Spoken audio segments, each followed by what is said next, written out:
And we're live. Good afternoon. This is Jim Miller, host of the Bold Leadership Story Show, where we talk about experiences shaping exceptional lives. Today, I'm really super excited that I got a chance to chat with Mr. Solomon A. Shapiro.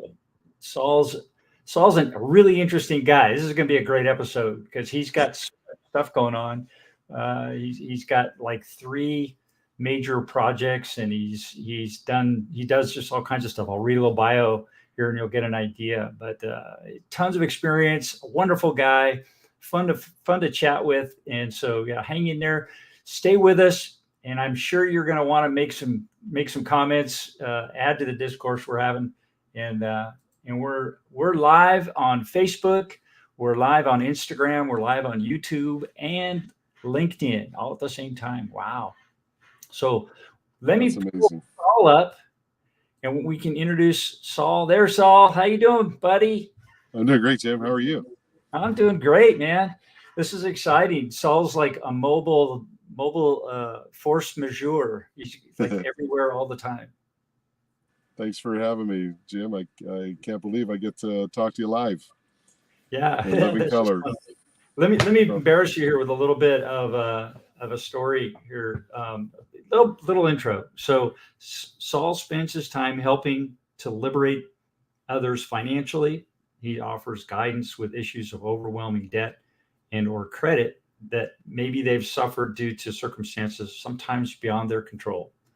And he's a volunteer. He's been volunteering since 1996. Boy, I appreciate that. That is so important, doing that community service and volunteering. And you've been doing it since '96 with a group called Your Own Community Foundation, or YOCF.org. Are you guys looking for new volunteers for that? we are definitely looking for new volunteers and new donors. Let me put up a quick little banner here for that. YOCF.org. I think that's right. And Thank you. so we'll put up. So yeah, if you're looking for, I advocate that. I volunteer in town here, and it's so rewarding. That's the best, one of the best activities that I do. It's just so much. It's not financially rewarding at all, but so much more than money in life. So anyway, we'll talk about that a little more in a bit. And then let's see. And the YOCF.org is formerly known as the Dad's Club. So I'll have to have you explain a bit about that. And then you also take part in the election integrity process. In fact, that's where you're going right now, right? Where I just came from. Yeah, I You just came just from. came from there. So That's why I'm on the move. we got I'm to in the talk about moment. that today a bit, yeah, and find out where the status is on it, because we have a pretty big election coming up here in what, 12 days, something like that. Yes. Yes. So that's a big topic. And then for fun, for fun, you like to teach casino games, That's right. and you have a business doing that, right? Like a mobile casino party program. That's right. I bring the casino to you. The Vegas experience without driving to Vegas. Awesome. Well, that's fantastic. Gosh, so where are we going to start? Let's see. Let's start with your the Dad's Club. That's Okay. really cool. How did you get So involved with that? It's been since 1996. That's like a lifetime. yes, sir. It is. It is the lifetime of my youngest daughter. Yeah, she was just a baby when we got this idea. It was brought to us by our school, elementary school principal. My oldest daughter was in fifth grade, and uh, my future best friend, John Ferracci, and I ended up becoming the president and vice president of this organization. And the idea behind the Dads Club was, let's figure out a way to get dads more involved in school at the elementary school level. And if you're more involved with your kids at that level, maybe you'd keep your family together maybe longer than statistics were showing, where once the dads were out of the picture, kids had a much tougher time. And it put a whole lot more burden than necessary on mom to fill both roles on a daily basis.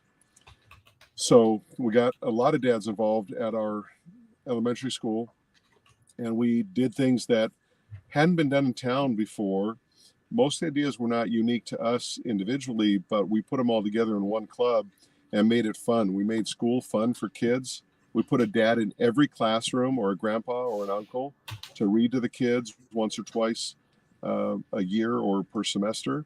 We put on a sleepover at school, first in the cafeteria and then in the back 40 when it grew so big that the tents could barely fit on the soccer field at school.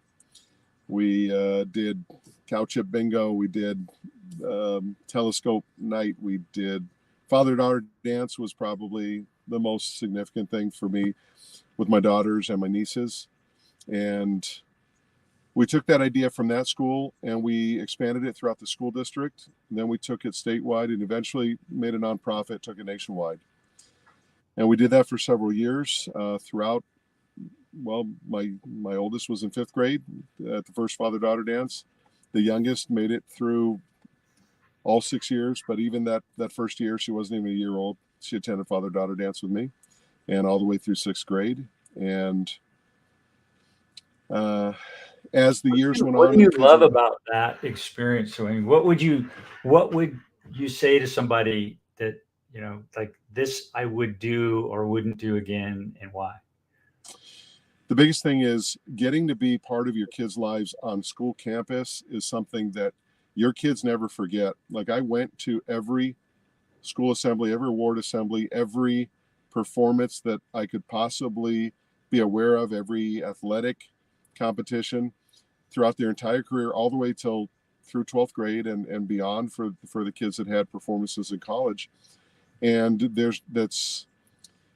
I remember one school assembly, 12th grade, my youngest, I couldn't be at the assembly. I'm sure it was just for perfect attendance, but I sent my son to go take pictures, and my daughter, my niece later said, you didn't have to do that. It's okay. I knew you couldn't be there. I said, no, it was important to me because when we're taking your picture, you see all the kids that never had a parent show up to any of those things for various reasons. But I never wanted that to be my kids. So they always had someone there to take their photo. It's priceless. Those kids will remember that. They'll remember that in their kids' lives, which is really important to me. And it did help keep a lot of friendships, a lot of families together, a lot of opportunity. Certainly didn't solve people's, home troubles, but it caused people to think more about staying involved with their kids, even if their marriage split up. It was a really, really valuable thing. So we've morphed into Your Own Community Foundation, the address on the screen, yocf.org, because we now help more on an individual basis when families are struggling and they need an individual assistance, from a kid that's on hospice, unfortunately, to a family that got kicked out and needed to find another place to live. This family split up, or domestic violence, or whatever it might be, and maybe just helping get them on their feet, just enough to furnish their first, room away from wherever they called home. It's been a real rewarding and important role that we play in often single parents' lives. Excellent. Wow. That's such a beautiful story and legacy for yourself and the community. I think it's well, and this went, you created a nonprofit that's nationwide, right? Yes, sir. Yeah. So, with my now adopted brother, we adopted each other literally that very second meeting of that organization first coming together 28 years ago. And we've been tight, close ever since. Both families, we both were close to each other's mothers when they were alive, and we've made a real family out of it, and we've continued the project. beautiful story. So yocf.org, go check that out. And if you have kids, who can get involved with that? Well, anyone can get involved on the donation level. Anyone can recommend someone. Our concentration on who we've been able to help, usually stories come to us close to where we're based. So we're based in the Inland Empire of Southern California. Mm-hmm.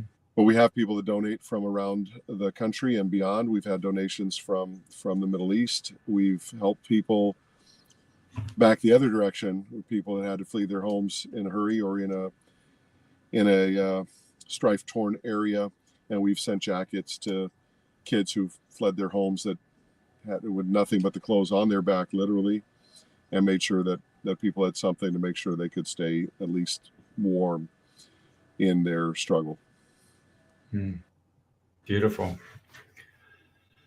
Wow, that's amazing. I wasn't expecting that. That is an amazing story. I'm a little bit like, I want to explore that more, but there's so much more I want to talk to you about today. Well, maybe have to have you back again another time. That would be delightful. I'll bring John Ferracci back with me, and he can share how things have morphed over the years and how we took those statistics and reduced the problem areas in the areas we were able to touch. And some of those dads we're still very close to, these from over 2 decades ago, and dads we helped in New York, Florida, Indiana, we've made friendships with over the years, and many of those families stayed together, not all of them, but we certainly made sure that the dads had an impact on their kids' lives in a positive way. Fantastic. Yeah, dads tend to get busy. Moms too these days. I mean, it's a testament to, I think, your values and virtues, to keep the family unit together and do something proactive and really impactful with that. It's real. I mean, there's hard activities and evidence that you're actually making a difference. So, and those father-daughter dances still go on in town 28 years later. I remember mine with my daughters. Yep. Special moments. When the idea was presented to us, I had never heard of it. We never done it. Like I say, my daughter was in 5th grade, my oldest, so she got to experience that at least a couple of times, and a real blessing for the younger ones as well. Yeah, fantastic. Well, let's switch gears a little bit. How we met? Originally we met at a networking event in Corona. Yep. Lunch with friends. Yeah, I haven't been back since then, but I think about that experience. It's a great group. You had an impact, even just the short time we got to know each other. You had an impact. You shared what you were doing, and it was very exciting to hear somebody close to you. You have a lot of different people that do podcasts and have gotten involved on this type of network, but to have it right there at our own meeting, it was pretty exciting. Yeah, it was pretty exciting to have you share. And then we serendipitously, I guess, both got involved with a project called Trajectory, and that's turning out to be a really great experience for me and everybody involved. I mean, it's just been really fun. Scotty and Jason have done an excellent job. But let me pull up I'll pull up the book. We're going to do a little plug here for the Trajectory book. This is a book, 17 stories and ideas that can elevate the trajectory of your life. Yeah. So Solomon has his copy, and I've got my copy here. Yeah, it's a little tattered already. Yeah, I'm going through mine. There's stories in here that'll make you laugh. It'll make you cry. It'll make you think. It'll make you just wish that you'd done more for someone in the past, and it will inspire you to greater things in your life. And so I always tell people, get this book and read it. It's nourishing. It's beautiful. There's so much in here, and the 17 authors, you get 17 amazing people to meet all in one little compact package. And you're not going to want to share this, but you will. So buy 2. That's right. Buy 2 copies. So you keep one, take notes. And these people are all in the Temecula Valley area. I think most of them. Uh, There's a couple Anywhere outside. from Southern California all the way across the country. Yeah. It's very So interesting. you're spreading your network and your spheres of influence, and these people are all really, really nice people. So with great stories that they've shared their heart and soul in here. So yeah, honor that, and go to the just it's on Amazon. Just go to the Trajectory Volume 1. Do a search on that, and you'll find that book. And man, oh man, you won't regret buying yourself at least one copy. And I'd recommend two, because I tell you what, you won't want to share the one you got, but you want to share the book because it's so impactful with someone you love. Keep a box of tissues handy. I mean, there's stories from people that had to live in their car to people that have lost a loved one, true love stories. There's other types of love stories of families coming together, instant families, to people suffering trauma through their childhood, to near-death experiences, as in my chapter. It's just a very wide range of people that have something that's going to have an impact on, hopefully, on the trajectory of your life in a positive way. Yeah. So can you share just a little bit about your story? I don't want to Sure. give up. I don't want to give away the store, but I'd like to give people a taste. Sure. Well, my chapter is entitled Twice Kidnapped: How I Learned Spanish and Other Near-Death Experiences. And I talk about several ways that I experienced near deadly experiences, including getting kidnapped, including getting surrounded at gunpoint, including spending an entire school year in an orphanage. A lot of trauma to process at an age of 9 to 11 years old. And, what I did in a positive way, I feel, from that experience, to make sure I didn't pass those experiences on to my children in anything but just what good came out of it, and not the drama. Not easy to do. Yeah, that there tends to be you build legacies, whether you realize it or not. I think there's a law of legacy in your kids, and they tend to do what you do, and how they tend to act how you act in certain situations, and they tend to even marry you, which is kind of scary. Yeah, It's if like, you've been a scary parent, for sure. yeah, so it's they repeat the experience they had when they were with you. And I raised my kids with the idea of that, okay, they're a gift to me on loan from God. And my job is not to own them, control them, tell them what to do. My job is to nurture them and help them to understand and develop the gifts that God gave them, find out what those are, and help them to blossom in those gifts, and to enjoy life and have a happy experience and pass that along to their kids.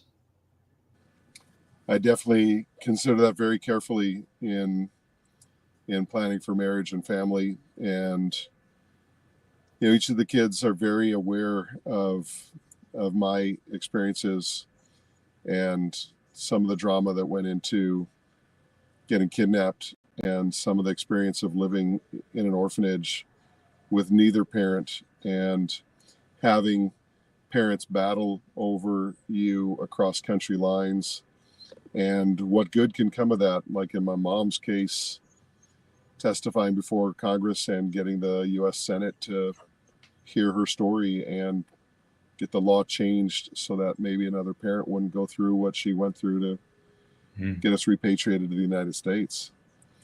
It's a real lasting legacy for ever that the laws are different now than they were when we first left town. Not realizing we weren't supposed to be on that trip, so, well, you'll read about it. Yeah. Wow. I expect, sounds like we'll be seeing a movie about that at some point. I'm open to offers. Okay. Well, I'll put the word out. Okay.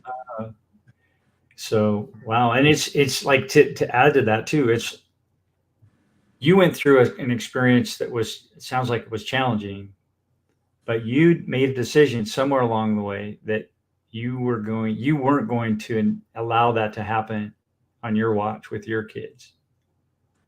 That's correct. Very much so. Yeah, very And that deliberately. takes forethought and conviction, and I'm sure, a lot of thought. Yeah, it was a commitment I made before getting married, and I made that promise, and I said my future children will never go through what my parents allowed me to go through. And in a way, the experience was a testimony to how deep someone's love could go, that they would go to the lengths that they went to fight to who got custody of me and my twin brother, by the way. And on the other hand, it's also a testimony to what trauma parents can put their children through in the name of love, in reality, making what could be a lifelong suffering decisions, which in turn did turn out to be lifelong consequences for each person involved in the family, both in and out of, just every piece of the family suffered differently from those decisions. Not just me and my twin brother. Do you think that you would have, without that background or that contrast in your life, do you think you would have created the nonprofit? The Nonprofit, YOCR? I probably would have had a much different perspective in how important a dad is in his child's life, or for sure. And that experience definitely went into much of my life experience in making sure that I took a different road at the fork every opportunity to see that there was a different way each time. And I made sure that I took the path that was the answer to the question, what's best for the children? And there are many things in life that we go through, whether it's an application for aid at some level in the community, to what school, to what every type of impact in society. If we could have the number one question be, what's best for the children, get answered, the decisions that could be made could be, you could end a war with that question and the answer to that question. You could also, bring peace to your household, the same question. Or you could suffer differently, but you could take the suffering, or you could put the suffering on your children. That's a decision too. When you decide what's best for the children, it might not be what's best for you, but you have an obligation to the kids that can't make these choices for themselves. Yeah, the outcome would have been very different if I hadn't had those experiences. I'm certain of that. Well, yeah, but you did it.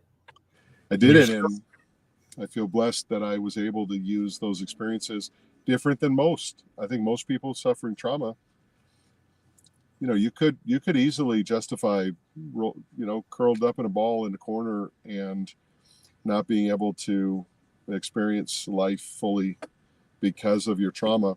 Perfectly justified too, with or without outside intervention like therapy and psychology and psychiatry help, and even medication. I definitely know that I made decisions based on my experiences that, for the most part, I feel were positive on my family. There was a book I read when I was in my early mid 20s, by Gary Smalley called The Blessing. And it talks about that idea of not passing, you make a decision not to pass that along. And it's huge. So I'm writing it down. That's I know that name. And Gary Smalley. Gary Smalley, The Blessing, right? I'm sorry? Gary Smalley, The Blessing, right? Yeah. Smalloey. Mm-hmm. Yep. Yeah. Part of also what this chapter of mine addresses is a bigger part of my ongoing life, which was the ability to survive, overcome, and possibly even thrive in spite of near deadly circumstances. That was part of that is hard to explain. Part of this I can only attribute to divine intervention. There's no other explanation for some of the things I came through, some of the ways that life turned out. For sure, some of the ongoing experiences after and before my chapter in this part of my life could have been deadly. And I feel very blessed that I've been given another day and another day and another year and another year on this earth. Very, very, very grateful for that divine intervention and for others who intervened to see to it that I was able to survive another day as well, not allow me to perish. Wow. Yeah. If you're intrigued at all about this Gary story, you got to check it out in the Trajectory book. It's amazing. And maybe someday we'll see it on a movie. It's an incredible experience. And thank you for sharing that. It's beautiful. And that's not all. I mean, we've got, and there's more. We've got, another facet of Solomon Shapiro's life is that he's helping others financially and offering guidance with that. And so let me pull up a website that you got called Living Better 101. And tell us about that. How'd you get started doing this? So when I got started, the company was already formed, but the folks who established the company asked me to come on board and help solve a nationwide crisis in the student debt industry. The specific crisis we were addressing was they saw plenty of evidence that people were struggling with their federal student debt, but the specific niche they could not find anyone to solve was private student loans. So I came on board and became an expert in all things surrounding debt, the unrelenting, unreasonable, variable double-digit interest rates that college students could acquire when they didn't have enough federal loans to get through school or didn't have enough cash to get through school. And that unrelenting debt could be way beyond anything they imagined they signed up for. So we found, together with our legal team, solutions to people's overwhelming debt. It's hard to imagine someone 17 to 19 years old signing up for a loan that they might still be paying when their children have their children starting college. But I have those clients, and they have no idea really at that age what they're getting into. You can possibly, I mean, I was really good with math. My twin brother was really good with math. You couldn't possibly predict that you could go 30 years later and still owe sometimes as much as you started, sometimes more. So the private debt was an area that I specialized in and found solutions. And my general theme was, if I can help you with this debt, are you okay if your lender doesn't get paid what they're telling you they think you still owe them? It's really important for people to understand that the solution includes the possibility that we're going to come up with a different number than what your lending institution thinks you deserve to continue to pay them. And that's been, for the most part, it's been a very easy answer for people. But every now and then I get someone, well, I got a co-signer and grandma said she'd make sure I got this paid. And I'll see people pay these things for, like I say, way over 30 years.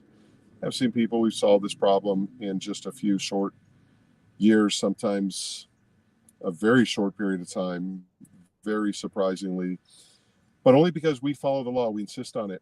And I tell people I'm going to follow the law. When I started, they said, we need to make sure you're not going to lie to customers, you're not going to break the law, and that you're really good with math. And I met all those criteria, and we got that job done through the Liberate side of the business. But a few years into that, we found that people were struggling with their federal loans, and they didn't understand how they deal with that debt. We found solutions for that, because under Living Better 101, we could solve anything someone could mess up on their credit. We found a solution for. We found a solution for anything you didn't deserve to still have your credit. And honestly, things you probably did deserve to have on your credit, but you didn't need to have them as a badge of dishonor for 7 to 12 years on your credit, and then still have to struggle to get it deleted off your credit. So the student loans was another issue. And so now people call me from all over the world with their U.S. federal college loans and say, can you help me figure out a solution to that? And I help them find a solution to that. And if they deserve, where can they go to get in touch with you? What's the best way to do that? The best way, I say, well, better call Saul. So they could text me. They could go and fill out the contact form on this website, Living Better 101, and ask for me. They can message me through Facebook, through Instagram, through the Trajectory website. I don't know if I should give the cell phone number that someone could text. That's probably we can put that in the show notes if you want. People can check that out, and we can put it in the show notes. Yeah, and I'll put an email in there, Solomon at Living Better 101. Also a great way to track me down. And we'll do a evaluation for somewhere between free and $1 if they tell me that they heard about me through your show. Because it's really important to me, that they understand that I'm going to tell them what their issue is, whether they hire my company to help them or not, totally their choice. But for next to nothing, they will know what their choices are. That's probably the only place in the world they're going to get that answer, both for their credit and their debt. They're going to know exactly what it takes, and then they can decide if they want to take action. Very, very fair. Who is it that you find typically benefit from this service the most? Well, on the credit side, anybody under a 750 credit score is going to need help at some point if they decide they want to be or remain a consumer in the United States. People usually come to me when they're ready to buy something, or several times this week when they get rejected to buy something, and they find me and they ask for help.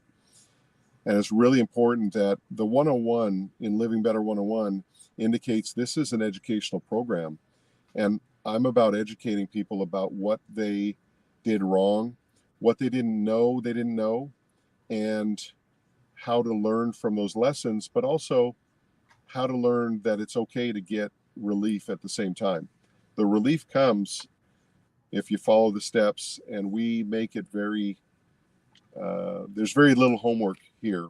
It's a hands-on labor of love that we walk through someone all the steps to the other side of it. They're willing to let us continue to help them. And and of course the price varies, but we start at $1 because I really want to check the credit confidentially and let them know in writing, here's what your challenge is, or if you have no challenge, here's your report card right now in the process. And that's also helpful. And even someone with not a single blemish on their credit, they still need an evaluation, because over 300 million records were stolen during this calendar year of people's private information. And that covers pretty much everyone who's ever taken out a Social Security number. Most of us got that before we were ready to deal with any kind of financial issue. And most of that information is available out there, unfortunately, on the web, and it's for sale. Your good credit is for sale. So I teach people how to have their credit monitored and how to be ready if they need me to step in with some identity issue. We do that. Yeah. What Those does are the this mean? founders of the company. What does this mean? So We're we're a a lighthouse. lighthouse rather than a lifeboat. Yep. We want you to see your way to shore. We're not carrying you the whole way in a lifeboat. We're literally saying you can swim your way here. We're going to teach you how to get there. We're going to hold your hand. We need you to see your way to the light. And what one of my team members once said, if you can't see the light at the end of the tunnel, you're not halfway through the tunnel yet. You still got a way to go. And so we help people find their way to be their own hero in their own financial story. It's a very unique proposition. Someone says, "Oh, you fix people's credit." Well, that's a result, but that is not the term we use, because it's so much more than just fixing what you did wrong or what was reported wrong. It's learning not what you don't know.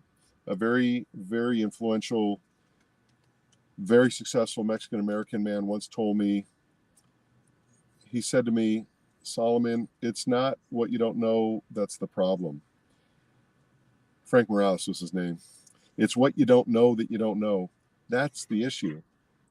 If you knew the question, you could go seek the answers. But if you don't even know to ask the right question, you don't know until it's too late that you're going to struggle with that issue. So we help people learn about the things they didn't even know to ask. And most of that, when you get in trouble with credit, you didn't know to ask the right questions. You didn't think it was important to read the 16-page promissory note, single-spaced, double-sided promissory note with your student loans. I've met 2 people in life that said they read both sides all the way to the end. Those student loans, they were no recourse loans. I mean, once they were there, they were locked. You could not change them. You couldn't refinance them. There was nothing you could do. And it's like amazing how much teeth they had in those loans for these students. Fortunately, we can show people there are solutions now that didn't exist when people first started taking loans. And there are solutions to the mistakes they made in how they took out the loans, who took out the loans, because whether it's the parent or the child, it's also a significant difference in your family's financial outcome. And whether they had a cosigner or not on a private loan, very different outcome. Yeah, There is a lot to know that people don't have any idea they didn't know. My ideal client for advice on their student debt is going to come to me before literally 10th grade. I do speak at high schools, sometimes at the Chamber of Commerce around town. But individual parents usually look me up. But they usually don't catch me until they're just about done with college. And I've told people, I'm like, I'll help you before you start college, because I really don't need another client. You will get done with college and you will have plenty of friends you can send my way. I don't need you to be another statistic. I will help you and I will guide you. And I have people that I do that, and I have programs for that. That's really cool. It's like, it's one of those things where you just don't know. Like you say, you don't know what you don't know. And you get into these things and it's pressure, because there's time. Click, click. You got to make a decision and get going. And it's like put up or shut up. And you got a pretty short window to get accepted into a college and get your money's all set up and ready to go. And you think it's a relief when you've signed the papers and the bills, the loan is done and it's funded, and it's like, yeah, we're going to get my college education. But I remember one of my college professors, he would drill this into us: short-term decisions have long-term consequences. That's a great quote. Old Doc Ryder. What was his name? Doc Ryder. Okay. He's my marketing teacher. He's short-term decisions have long-term consequences. That's right. I have one piece of advice for parents of college-age kids, and I've talked to parents whose kids are 30 and they're still finishing their next level of master's or PhD or whatever they're getting. I say to them, the first time you sign up for a parent loan to help your kid, which is very altruistic and sometimes absolutely necessary, is the last time you have to sign it. Once you sign your first promissory note for your child's student loans, the college will not require you to sign ever again. The kid can take care of it from there, in most circumstances, which is frightening for most people when they come to me and say, I had no idea I'd signed up for this. It's unfortunately by design. I can prove it. We've had billions of dollars even in forgiveness. We've had millions in help we've been able to provide clients, both through lines of credit fixed and debt forgiveness and discharge, wiped out. The thing that the issue is that there's trillions of dollars in debt and billions of lines of credit that could use a scrubbing. And that's the part that most people don't know, that they need to look into it. And I will guide them to where they can at least have the knowledge of where to look. If they understand where to look, then they could get educated. They may not be looking at it every week like my team is, but they could get a good grasp of what they're facing, and we'll steer them in the right direction. Yeah, and it's so important. And it's like, and as time goes on, it gets worse and worse if you don't fix it. And I was going to ask you who the best person, how would somebody know when to call you? And it sounds like if your credit, correct me if I'm wrong, but if your credit is less than 750, or you have any kind of credit extension at all that you're paying on right now, credit cards, loans, car loans, any student loans, anything, mortgage, you should give Mr. Shapiro a call and at least spend some time having him look at it for you, he and his team, so that you can see if you got any issues and deal with them. My motto is better call Saul. Better call Saul. Yeah. Oh yeah. Well, that's great. That's great to know. We'll put that in the show notes too. Better call Saul. Yep. SOL, of course, not the same as the show. Save your bacon. We'll come up with solution for you. We will solve that problem if you let us help you. Yeah. Very good. That's fun. Cool. Well, let's see. There was another one. This is a fun. This next one. We're going to talk about Saul's. Saul is, give me a sec here, I'll bring this up. Saul is Mr. Casino Party. Yes, so I bring the Vegas casino to you, the Vegas experience. And this is a company that I also manage. And it is one that I've become very passionate about. It's not the first company that hired me. The first company that hired me, the person who brought me into the business just needed somebody to be the designated driver, so that they could enjoy the one drink someone would offer at the end of the night, maybe as a tip instead of a tip. And I like to party, but I didn't like to drink, so it was a easy fit. and I learned how to play the games. I learned how to deal the games. Now I manage the casino events, and I teach the games, and I teach the teachers to teach the games and the dealers to teach the games. And if you could find it in a casino, we can bring it. And I have a ton of fun doing that. Ton of fun. What's the most popular game that people want to play? I'm going to say the most popular is blackjack, because people can figure it out easily. And I'd say the one that they most dread or fear but want at their casino party is craps, because they're too afraid to learn it for real money. So I'll teach them with fake money. And although there may be real prizes at the end from the casino party host, they will learn if they will participate. I tell people, you can watch this game and remain confused, or you can play and I'll teach you how to learn it. And you'll know this game in 20 minutes if they'll just play with me. Yeah. So how did your interest in casino gaming evolve? How'd you get started with that? So even though it started with just being one of the drivers and just going and dealing blackjack and learning some of the other games, I actually came across this company that you're displaying now, Ace High and All In Productions, at just a networking event at one of the fairs in Southern California, and they were just advertising if people wanted to rent them. And I said, I want to manage your parties. And they thought that was just so unique that I had the bold audacity to say you could hire me as a manager. But that's what it ended up being. I started as a dealer, and then, moved up with the company, and now I deliver the parties, set up the parties, teach the dealers, and just had a great time doing it. You might you see some of the companies that we've done parties for.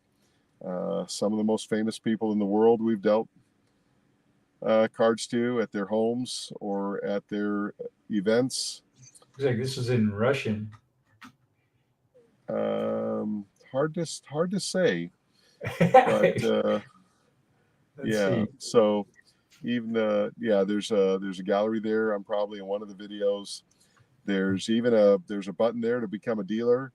That's probably the most fun I have is I'm trying to share the same experience that I was gifted, and I'm constantly telling people how much fun this is, and you actually get paid to party, and so people join the team, and then I have another carpool buddy that I don't have to drive alone to the party, because we have parties anywhere from the Mexico border in San Diego to Vegas. We'll literally set up a casino in Vegas if we get hired to do that.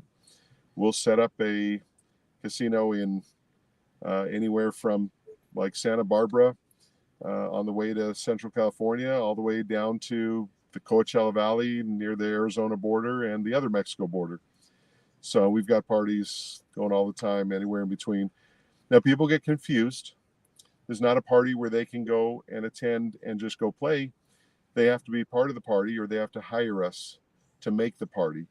So every now and then I see friends at parties for, because people know I do this, and sometimes they ask me to put the party together. That's a lot of fun. Mm-hmm. But in essence, if you got a backyard party with 3 tables or a corporate event with 50 tables, we'll make it happen. Very cool. So yeah, it's just like full on gaming excitement. Yeah, you can see it. We've got showgirls there. We've got the Welcome to Vegas sign. We've got every kind of game you could ever play in a casino. We have it. Real roulette tables with, just the same as you'll see in Vegas. Real craps tables. We've got poker tournaments I do all the time. I like the poker fundraisers a lot. And yeah, I get to do that quite a bit. And again, many dealers, this isn't their full-time job, just like I have another career. Dealers sometimes work for different companies. Different companies hire me as well to run a different type of casino event or a poker tournament or fundraiser, or it's bingo. I mean, DJs, bartenders, wait servers, we've got it all. Better call Saul. What do you love best about doing this? My theme, I tell people, I get paid to party. I don't even have to take my clothes off anymore. All right. So it's just, I mean, you get invited to a party every weekend and you just happen to be getting paid to entertain the people there with your skill. And we bring the skill of a Las Vegas dealer to the casino. And when people are yelling, "Oh no, you took my money," or "Oh my gosh, you turned it over a blackjack," uh, or they're screaming with excitement because they won 25 fake dollars, yeah, that's when you know you've delivered the real casino experience. That they are getting excited and upset based on a turn of a card or a dice or the spin of a wheel. Then you know you've succeeded. I love doing that. Love doing that. Yeah, it's a Awesome. blast. So, wow. So, what's next for you? What do you see coming? You're doing all these wonderful things. What is there anything we haven't covered that you're doing? We talked very briefly about the election, and so I won't speak about politics. But in my region, where I'm working, I know for a fact the training that's gone into training the people that are running the polling places, the dedication of the people that are working to learn for over 6 weeks of training on how to run a polling place for either election day or even early voting a few days ahead of time, or even just where you drop off the ballots. They are serious about making sure that every vote counts and that every vote is legal and has a signature where appropriate, is registered to vote or gets registered to vote. Everything is top priority, is making sure people's votes are counted properly, registered properly. I take high value in that. And I actually have a reason why this subject is so important to me. And I rarely tell it, but I feel appropriate here. Is I ran for senior class president in 11th grade. I was 15 years old. And I ran against this fellow, we'll just use his initials, WS.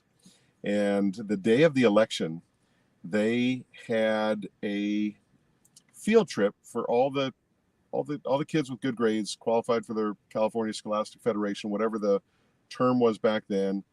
We had 2 busloads of kids got to go on that trip. And the trip, of course, the buses came before school opened. The rest of the kids that didn't go on the field trip voted during the school day. Next day, we find out that I won the election. I had the most votes, but my opponent objected because the people who voted early, there was no provision in the school bylaws for early voting before school opened. Because we had to vote before the school bell rang, those votes got disqualified. And I won the popular vote, but I lost the election. So I'll never forget the feeling of winning but losing. And I take making sure people that come in to vote have the right to vote, get the chance to vote, and get their vote counted.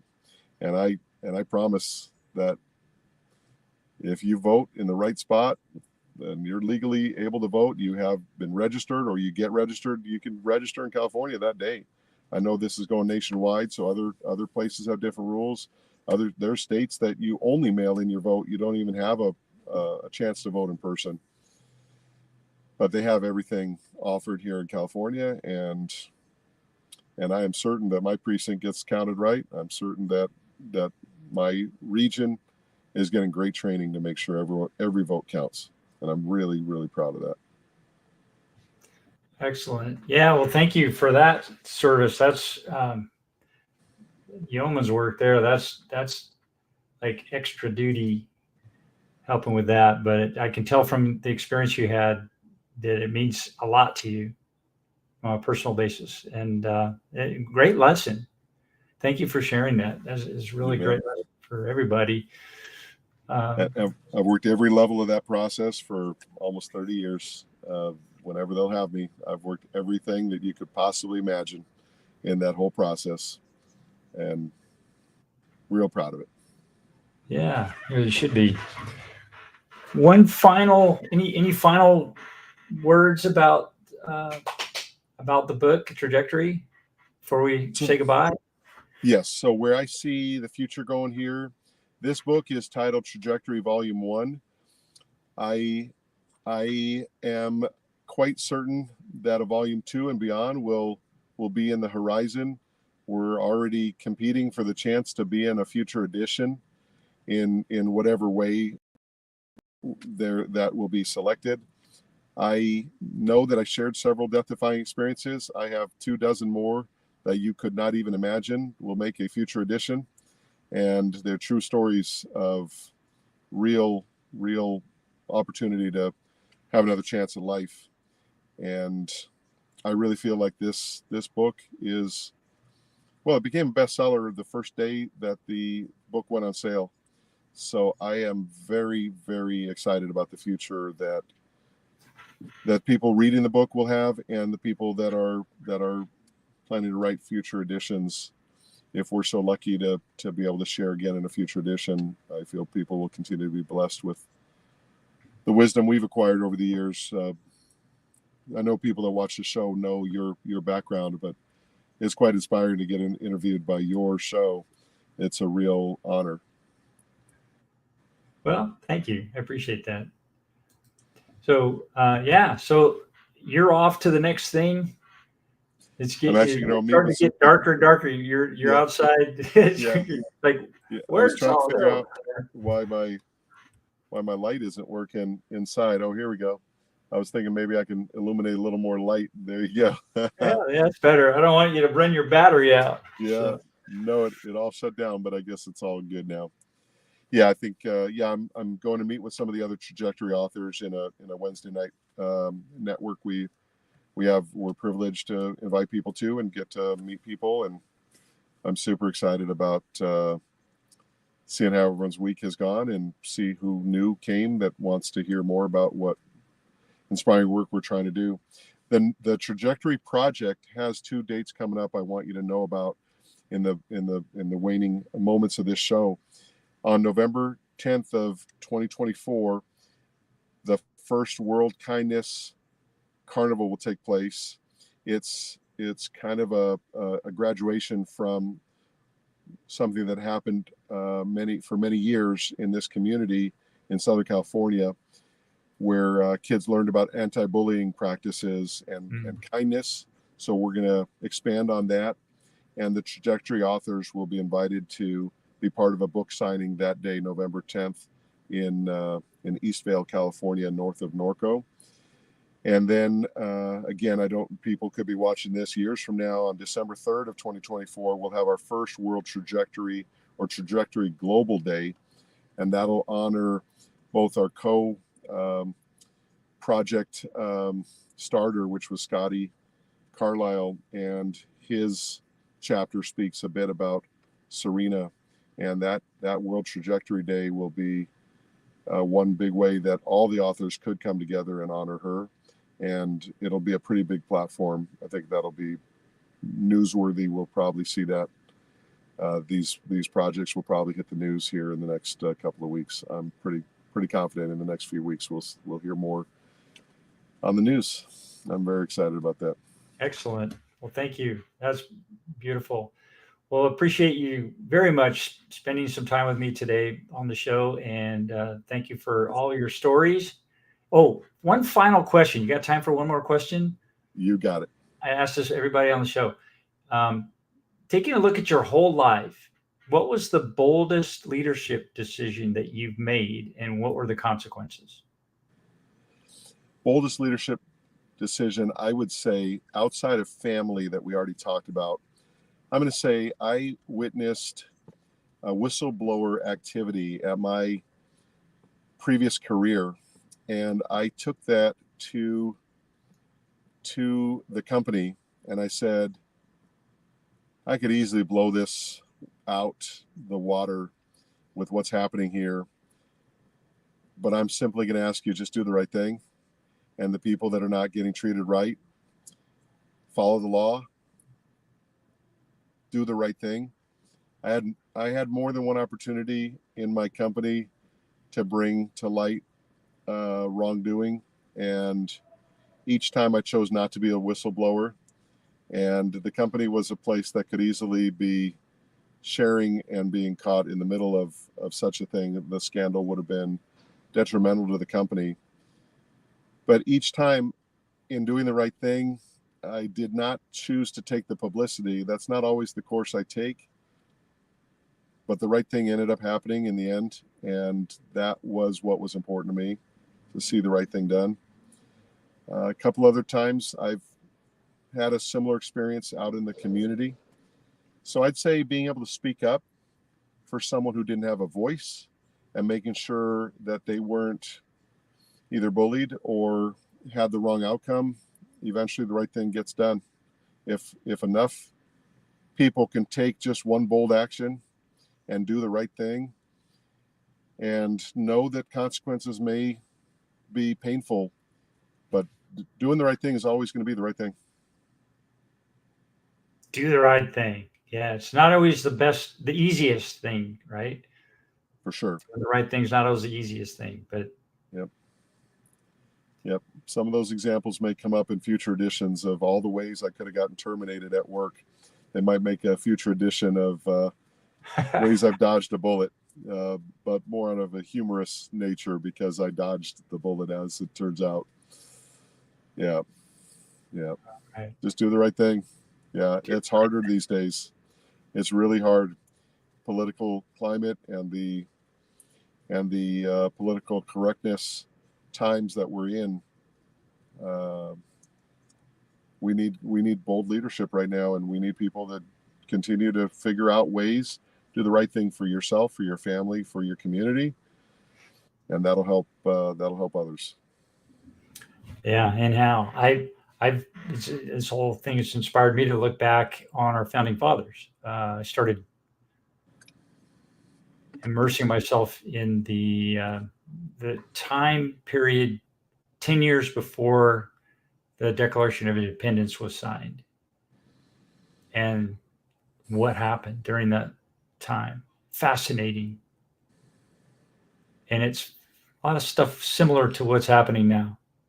Unfortunately, we'll see what happens, but Yes, sir. so there's a lot of similarities and a lot of personalities coming up that will make history. Yes, sir. I subscribe to that possibility. I'm reading a lot about Benjamin Franklin right now, and he was a critical proponent of and carrier of the flag for everything, and amazing background. His life story is incredible. If you read, I think if you read just one biography in your lifetime all the way through, his is the one to read. I wholeheartedly subscribe to that. I try to carry reminders of him in my wallet. Yeah, on my wallet. A wallet made out of on the $100 bill. Yep. And even though he really wasn't, he's known as a capitalist because I think of his work with Poor Richard's Press and some of his printing work that he did later in his later years. But you look at his life story, he was very altruistic and did a lot of things. He had many inventions that we still use today. Like, for example, the lightning rod was one of his inventions. And he would have possibly been happier on the $2 bill because he was 50, and this one has the 76 in it, so it makes me think about him a little bit too. It's that's one of my trademarks. I use those for tips and inspiration. Yeah, founding fathers, good place to go back and read some of our history. History is important today more than ever. We need to go back and see where some of our conflicts began and understand where. If I could share one last parting word of wisdom. Yeah, please. We are much more similar than we are different. And if people could just stop and listen to each other and maybe end with a hug instead of a sword, we could solve a lot of problems. I literally made a new friend last weekend, and his name in most circles, most people think his name in his language means war, but it's not. And I saw the name in his native language, and I had to go up and meet him, and we got a friendship and a hug out of it. And we have ancestors that are at war, but we made a friendship, and we know that it's possible if people could just come together and hear each other out. It would be a much more pleasant place that we live in, and we'll be there again. I'm very confident of that. Amen. Amen. Yeah. Well, thank you, sir. Pleasure speaking with you. Great episode. We'll be getting this out, and so I'm going to end the stream. Hang on for just one sec, and if you can, and so we'll say goodbye. And